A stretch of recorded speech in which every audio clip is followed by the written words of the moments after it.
This is our first type of subtraction problem solving model that we're going to show. This problem says Alex loves earning dojo points. This week he reached his goal of earning 300 points. So in our understand, we're going to write that he earned 300 points. He traded in 187 for prizes. So I'm going to put he traded 187 for prizes.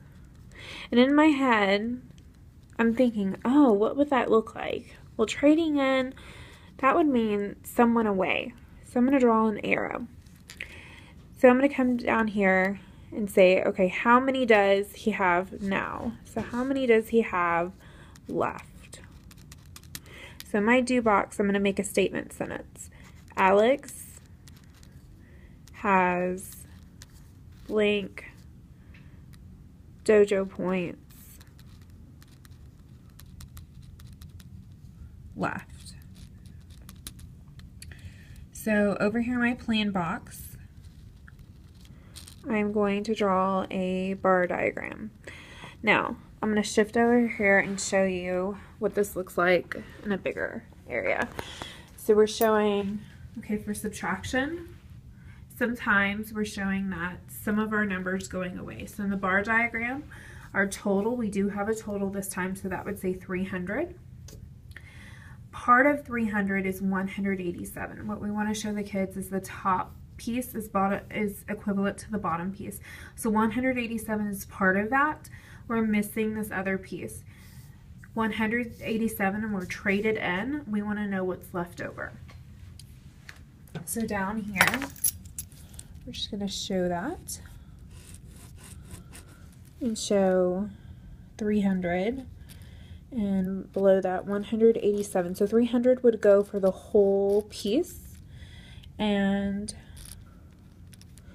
then we're showing that it's crossed out because it's going away and we have some left over. So this is the type of subtraction we say with kids, that some is going away. So we have 300 minus 187. We want to know what's left.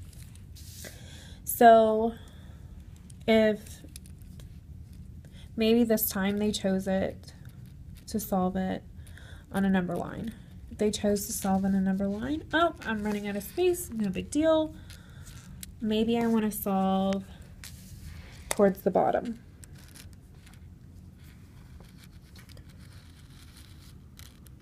And say, okay, here's 300, here's 187. One way to show subtraction on a number line is to say, oh, we're going back, and then to count up. Talk about kids, with kids we want to get rid of the 7, so let's add 3 to it. We're at 190. To get to the next 100, we add 10, so we're at 200. Then we add 100 more, so then our difference, we would say 100 plus 10 plus 3 is 113. To check that, first of all, we would say, oh, would 113, would it make sense to go right here? Well, 113 is less than 300, but let's check it in another way. Well, this time we subtracted it, so maybe we want to add to check. Let's do the inverse operation. So let's say 187, and we're going to add 113. So 7 plus 3 is 10. 1 plus 1 is 2, plus 8 is 10. 1 plus 1 is 300. So we have 300, check, 187, check, 113, check. So we know then that Alex has 113 dojo points left.